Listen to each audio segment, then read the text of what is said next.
За бид хоёрын супермаркет.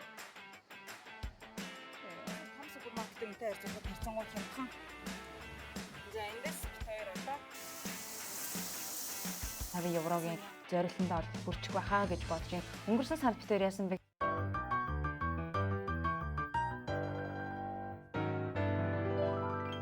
За сайн байцгаана уу? Чи миний телевиз суугтаа давтан байрал шинэ бичлэгтэй давтан байрал. Тэгэхээр энэ удаагийн бичлэг дээрээ та нартай яг энэ сарынхаа хоолны бэлтгэлийн процесс болон яг одоо би найз залуутайгаа нэг сарда хоол хүнсэндээ хэдэн төгрөг зарцуулж байгаа талаараа энэ бичлэгээрээ дамжуулаад хуваалцгаар шийдлээ. За хоолны бэлтгэл гэдэг нь юу гэсэн үг вэ гэхээр одоо бит хоёр яг тухайн сардаа идэх хоолоо ер нь бэлдээд ингээд тавьчихдаг. Котлет, бөөрийнхий мах гэх мэтчлийн зүйлс хийгээд амтлаад хөлдөөгөө тавьчихдаг. Дараа нь тэгээд одоо өдөртөө хоолоо хийгээд идэхэд айгу нөгөө аль хэдийнэ бэлдсэн байдаг болохоор айгу амархан байдаг. Тэгээд бит хоёр бол одоо Cyprus гэдэг улсад байгаа. Гэтэ энэ одоо улс руу яагаад ирэх нүүхээр болсон болон энэ улсын талаар бичлэгийг би дараа нь ингээд тусна хийн. Тийм болохоор яг өнөөдрийн бичлэг дээр ерөөдөө Cyprus-д одоо хоёр хүн амьдрахад сар тутам хоолндоо хэдэн төгрөг зарцуулж ийнэ гэдэг би таадад одоо нэг үнийн бараг цаг хэлнэ. Энэ дүн бол ерөнхийдөө Италитай бол айгүй ойролцоо. Тийм болохоор одоо Итали руу бас магадгүй сурахаар тийм үү найз залуутайгаа найз охинтойгоо хоёулаа явахаар төлөвлөж байгаа болоод бас иймэрхүү зардал гарах юм байна гэд одоо санаа авч болно гэсэн үг. Эсвэл бас хооллоо ингэж бэлддэг хүмүүс байвал бас яг миний энэ бичлэгнээс санаа авахар зүйл байвал тийм ээ санаа аваад явж болно. За тэгээд бүгдээрээ бичлэг рүү орцгоё. За сарын хүнсээ болохоор бит хоёр 3 тусдаа газраас цуглуулдаг. Тэгээд одоо бүгдээрээ эхний дэлгүүрлүүгээ явцгаая. За бит хоёрын супермаркет руу замдаа явдаг замаар явж гин. За энэ цүнхэнд энэ өргөвчин дотор дахиад нэг өргөвч байгаа. Жижигхэн өргөвч тэрийг нь би өөрнө. Тэгээ бит хоёр энэндээ юмнуудаа авсан юмнуудаа хийгээд буцаад явнаа.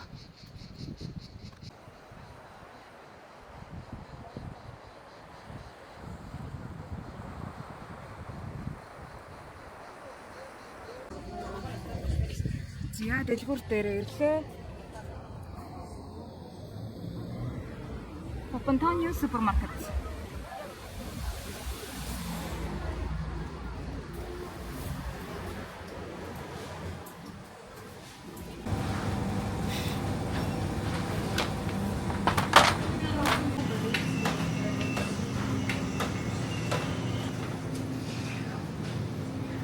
За бит хоёр маха авч байна. Тэгээд энэ ингээ маха татуулаад авч байна.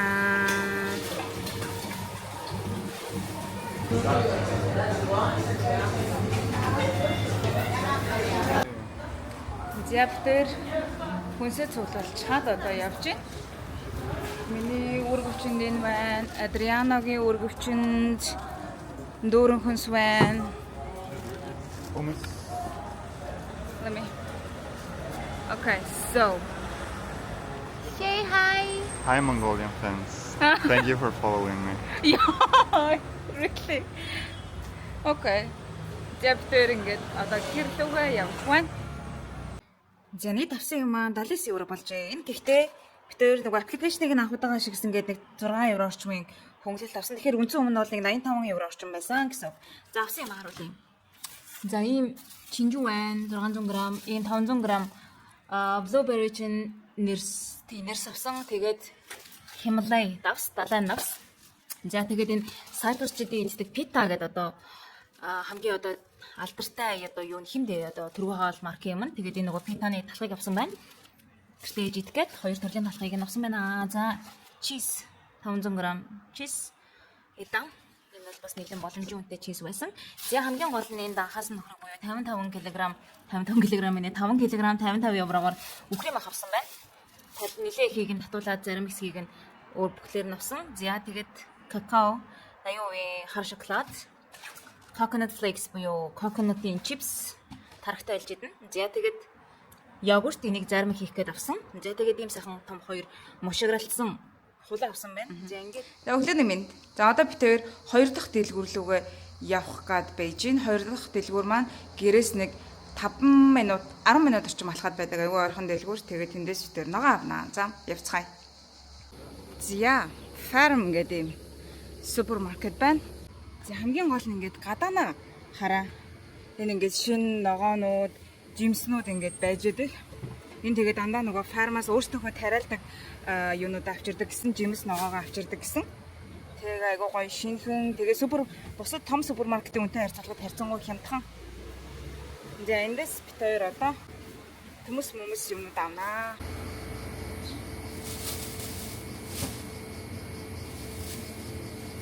За дотроо бас ийм их ногоотой. Гэхдээ дотор байдаг ногоонууд нь гадаахаа харьцуулбал жоохон царайлаг, тэгээд арай илүү үнэтэй байдаг. За бит хоёр дөнгөж сая нөгөө нэг асан ногоо жимсүүдийг гэртээ оруулаад тавьчлаа. Одоо 3 дахь дэлгүүрлөгөө явж гин. 3 дахь дэлгүүр болохоор Kings Avenue гэдэг нэртэй моол байгаа. Тэнд дэдэг супермаркетаас бит хоёр grilled chicken буюу шарсан дахиа авнаа. Шарсан дахиагаараа котлет хийнэ. За тэгээд Kings Avenue дээр уулзцгаая. За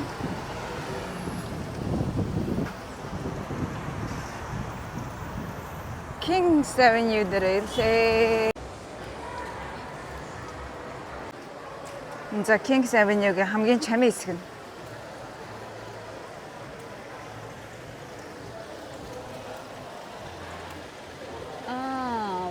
Кэлэпэ. Жамбо гэдэг бүр хамгийн хямдханаар зардаг маш хөрх юм гэр ахын ч гэлтгүй ер нь баахан бүх юм байдаг юм дэлгүүрлээ бит хоёр савангийн тавиур авахаар орж ирлээ. Гэтэ савангийн тавиур байтугай юм авчих гээд байдаг юм да харъя. За ганцхан савангийн тавиур авна гэсэн чинь ингээд баахан юмнууд нэмээд авсан байна.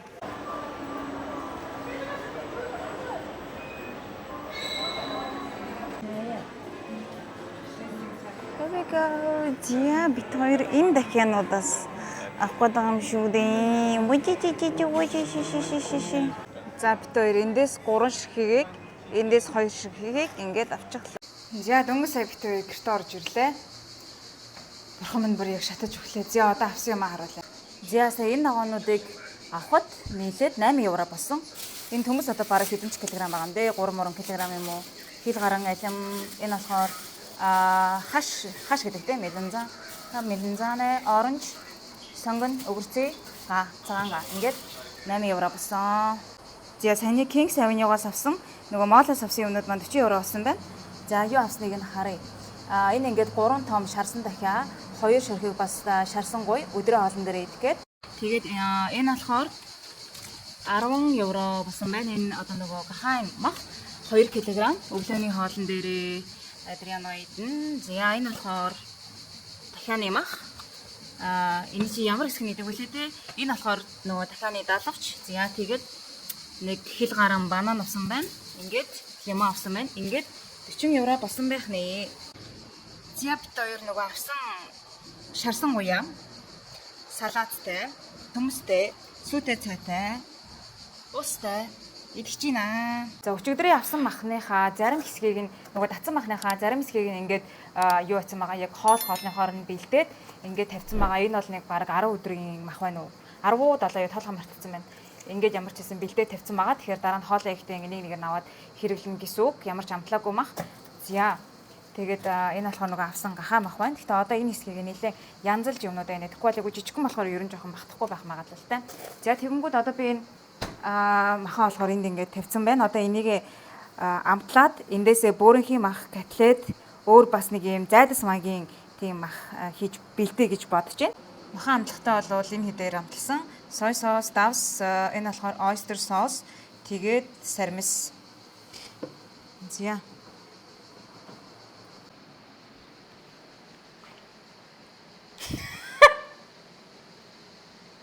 Яа.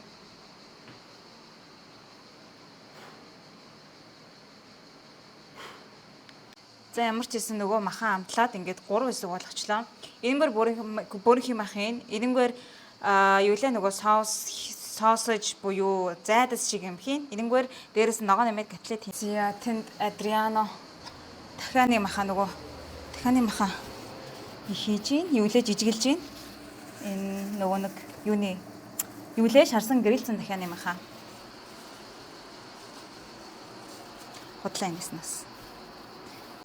Зя ямар ч хэлсэн нөгөө нэг юунууд одоо соос аж гэх юм уу? Зайдаснуудаа хөлдөөж гин, бөөрийнхээ махнуудаа хөлдөөж гин. За энд болохоор котлетны юм аяж гин. Энэ болохоор чинжүү хийсэн ногоон чинжүү. Энэ болохоор зүкүни төмс. Төмсөө бидэн 2 хижин. За би энд болохоор меланзаны буюу хашаа арилгаад байж гин. Хашиг хаана хийх вүлээ гэхээр хашиг котлетанда хийнэ. Тэгэнгүүт төмсийг хаана хийх вэ гэхээр энд болохоор нөгөө нэг түрүүний Адрианагийн жижигэлсэн дахиад юмх байна. Энийг нь болохоор би нормал болгоод энийг нь spicy буюу халуун ногоод гэж бодоод ингээд тусна авчлаа. За coffee break.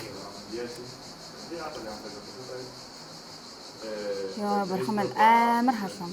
Би баг нийтийн хоолны тоогоод шиг л ажиллаа ерөөсөө.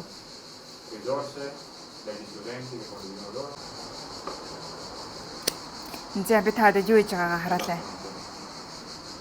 Хоол дэлбэрсэн. За энэ болохоор халуун ногоотой котлет болох юм. Энд болохоор хөрөгчний багтаамж хангалтгүйгээс болоод арай хөлдөж амжиг байгаа котлетүүд байна. Энэ болохоор юу? Зүгээр халуун ногоогүй энгийн котлет болно. За энэ хөрөгчд маань юу болж байна? Арай л болоогүй байна ёо.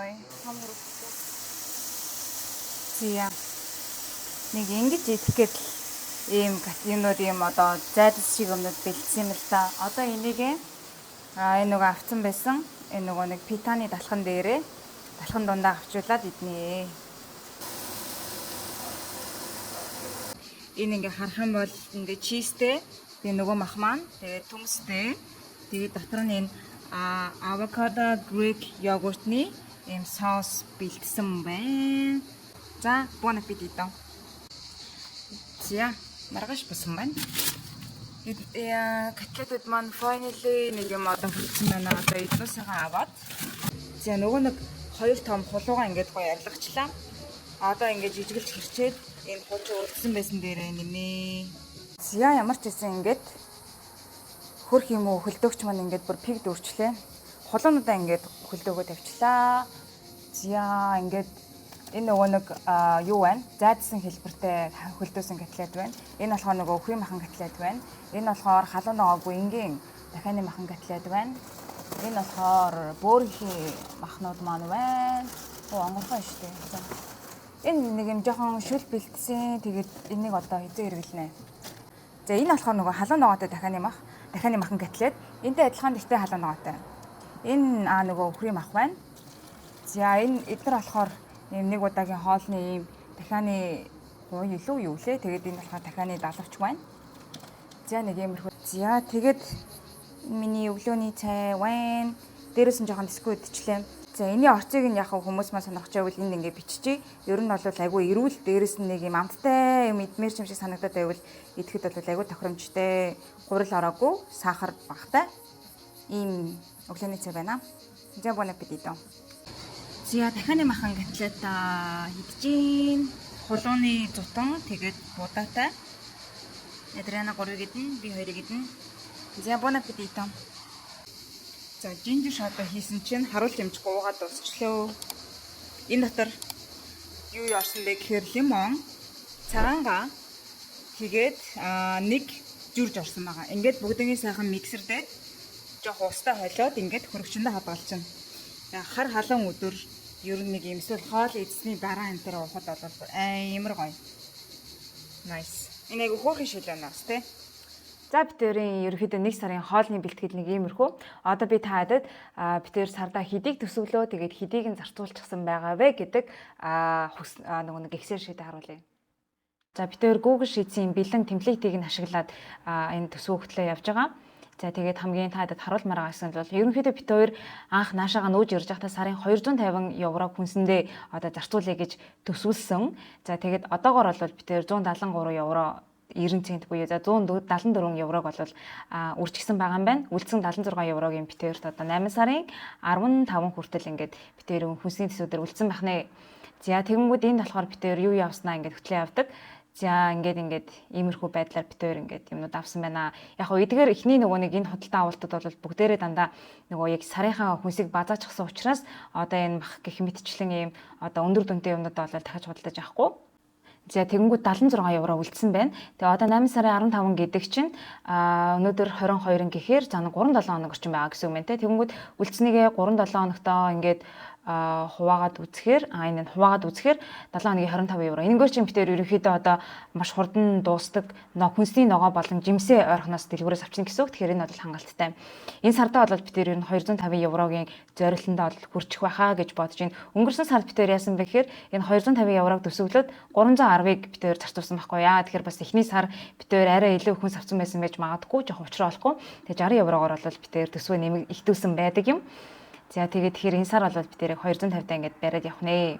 За тэгээд энийг харуулж байгаа учир нь юу вэ гэхээр нэгдүгээр та энэ яг хэрвээ төсвөө хөтөлдөггүй бол энэ Google Sheets-ийн энэ бэлэн темплейт бол айгүй амар юм байна лээ. Тэгээд хоёрдугаарт Италитай би одоо миний амьдарж байгаа Cyprus гэдэг улс бол хүнсний үнийн хувьд бол маш төстэй санагдсан учраас магадгүй Италид хоёулаа ирж байгаа эсвэл хосоороо амьдрах гэж байгаа хүмүүст маань хэрэгтэй байж магадгүй гэж бодлоо. За тэгээд нэг иймэрхүү байна. Тэгээд энэ бичлэг маань та нарт маань их багхан ч гэсэн хэрэгтэй бөгөөд таалагдсан болов гэж найдаж байна. За тэгээд нэг бичлэгээ дуусгасан өмнө нэг зүйлийг хэлмээр байна. Энэ юу вэ гэхээр би өмнөх бичлэгэн дээрээ бас дурдсан. Ерөнхийдөө Италитай холбоотой, Итали руу сурахтай холбоотой над руу маш их асуултууд ирдэг. Тэгээд би өөрөө бүгдэнд нь хариулж амжихгүй байгаа учраас яахаар шийдсэн бэ гэхээр хүмүүсийнхээ мэйлийг нь аваад мэйлээр нь та нартаа өөрийнхөө бэлдсэн мэдээллүүдийг ингээд явуулаад байхаар шийдсэн. Нэгдсэн байдлаар за тийм болохоор та нар маань энэ бичлэгний description хэсэг дээр байгаа www.huralchimig.com гэсэн одоо миний өөрийн маань вебсайт руу ороод өөрийнхөө мэйлийг болон нэрээ бүртгүүлээд тэгээ надаас ингээд миний бэлдсэн мэдээллүүдийг ингээд аваад авах боломжтой шүү. За тэгээд энэ бичлэг маань та нарт маань багхан ч гэсэн хэрэгтэй бөгөөд сонирхолтой байсан болов уу гэж найдаж байна. Тэгээд та нарт бас өөр ингэж хоолоо бэлдэх юм ямар санаанууд байна доор комент хэсэгт бэлдээрэй. Ерөнхийдөө одоо жоохон котлетнаасаа баг зэрэг өөдөд эхэлж байгаа. Тэгээд энэ хийсэн байсан би ер нь котлетнаас илүү бит хоёрын нөгөө нарийнхан ийм одоо зайдас шиг махаас штэ тэрийг илүү төлхөө идээд байгаа. Тэгээд дараагийн сар бас арай өөр зүйлийг туршиж үзмээр байгаа. Хэрвээ та нар бас ингээд хоолоо бэлдэж ингэж тавьдаг бол доор комент хэсэгт ингээд яаж бэлддэг талаараа шин санаа байвал хуваалцаарай. Тэгээд миний бичлэгтэй хамт байсан баярлалаа. Хэрвээ бичлэг маань таалагдсан бол subscribe дарахаа битгий мартаарай. Тэгээд дараагийн бичлэгээр уулзлаа. Тэр баяртай.